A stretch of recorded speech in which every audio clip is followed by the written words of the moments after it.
श्रीनाथादिगुरुत्रयं गणपतिं पीठात्रयं भैरवां सिद्धोघं बटुकत्रयं पदयुगं दूतीक्रमं मण्डलं वीरन्यष्टचतुष्कषष्टिनवकं वीरावलीपञ्चकं श्रीमन्मालिनिमन्त्रराजसहितं वन्दे गुरोर्मण्डलम्।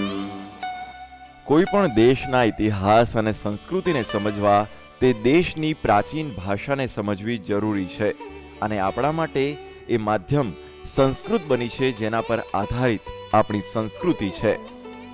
देखिए, संस्कृत दुनिया की सबसे पुरानी भाषा जो अपरिवर्तित रूप में अभी तक चल रही है और संस्कृत सीखने से हमारा दिमाग का विकास होता है। साथ में हम लोग उस पुरानी संस्कृति के साथ जुड़ते हैं जो हज़ारों सालों से लगातार चल रही है और संस्कृति हम लोग जैसे जानते हैं वो जितनी पुरानी उतनी अच्छी होती है।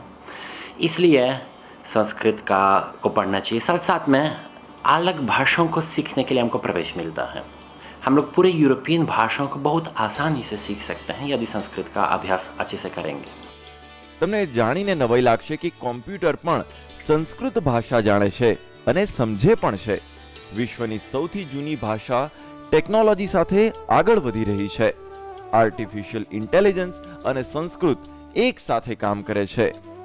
સંસ્કૃત એક એવી ભાષા છે કે જે જેવી રીતે બોલાય છે એવી જ રીતે લખાય છે। આપણી પાસે ઘણી બધી પ્રાકૃત ભાષા છે, પણ એમાં માઇનસ પોઈન્ટ એવો છે કે આપણે જે બોલીએ છીએ ને એવું લખાતું નથી અને લખીએ છીએ એવું બોલાતું નથી। અને કમ્પ્યુટર સાયન્સને એટલે કે મશીનને ટ્રેન કરવા માટે એક એવો ડેટા સેટ જોઈએ, એક એવી ભાષા જોઈએ કે જે બધી દ્રષ્ટિએ એક થતી હોય। તો એ કારણથી આપણે એવું વિચારી શકીએ કે હા, સંસ્કૃત એ કમ્પ્યુટર સાયન્સ માટે યોગ્ય છે।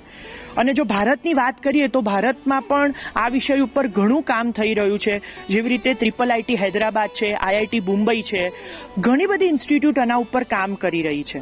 અને આપને જાણીને ખૂબ આનંદ થશે કે તમિળ ભાષામાં તો આખી એક પ્રોગ્રામિંગ લેંગ્વેજ એવી ઉપલબ્ધ છે જે જેવી રીતે C અને C++ છે એવી રીતે કે એ કમ્પ્યુટર સાથે એ જ ભાષામાં આપલે કરી શકે છે।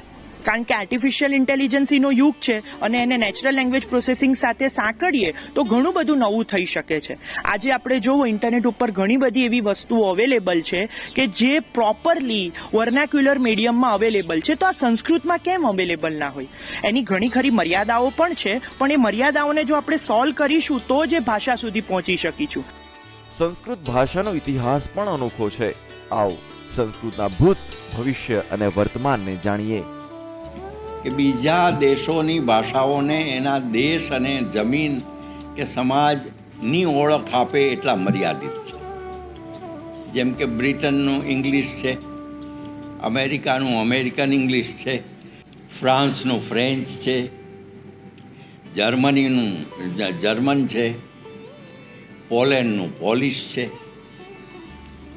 એકમાત્ર સંસ્કૃત એવી ભાષા છે કે એણે કોઈ પ્રદેશના સીમાડા નડ્યા નથી અને એક વૈશ્વિક ભાષા તરીકે એનું સ્થાન છે, એટલે એ સંસ્કૃત છે। એ માત્ર હિન્દુસ્તાની ભાષા કે ભારતીય ભાષા એવું નથી કહેવામાં આવ્યું। એટલે સંસ્કૃતનું તમે આધ્યાત્મિક સાહિત્ય જુઓ, વૈજ્ઞાનિક સાહિત્ય જુઓ, સાહિત્ય જુઓ માત્ર, તો પણ બધી જગ્યાએ એની એક શ્રેષ્ઠતાના ગુરુ શિખર છે। મૂળ પોલેન્ડના પણ 23 વર્ષથી ભારતમાં રહેતા ફિલિપ રુચિન્સ્કી યોગાનંદ શાસ્ત્રી બન્યા છે અને સંસ્કૃત ભાષાના લગાવના કારણે તેઓ નિરંતર કાર્ય કરી રહ્યા છે। शास्त्रों को पढ़ने के लिए, धर्म ग्रंथों को समझने के लिए साथ साथ में हम लोग पोलैंड में भी मैं और मेरे भैया के फाउंडेशन के माध्यम से हम लोग संस्कृत का प्रचार करते हैं। हम लोग 3 बार संस्कृत स्पीकिंग कोर्स पोलैंड में रखें और मेरी माताश्री अनुवाद करती भारतीय ग्रंथों को। जैसा ये ग्रंथ है सौंदर्य लहरी, ये बहुत महत्वपूर्ण श्रीविद्या संप्रदाय का ग्रंथ है। साथ में शिवानंद लहरी, ये सब पोलिश भाषा में अनुवाद किए जाने वाले ग्रंथ हैं कि ये और उसी छंद में, जिस छंद में संस्कृत में है उसी में अनुवाद किया गया और अनेक ग्रंथों का काम कर रहे हैं।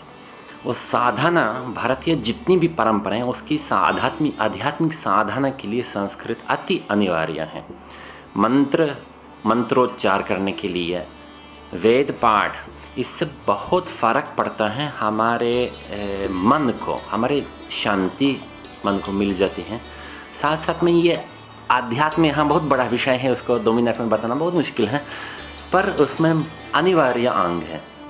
સંસ્કૃત ભાષા ફક્ત ભાષા સુધી જ સીમિત ન રહેતા અધ્યાત્મ શીખવા અને સમજવાનું પણ માધ્યમ છે। बहुत महत्व, हमारी जो पोलैंड की भाषा है संस्कृत से बहुत मिलती जुलती हैं।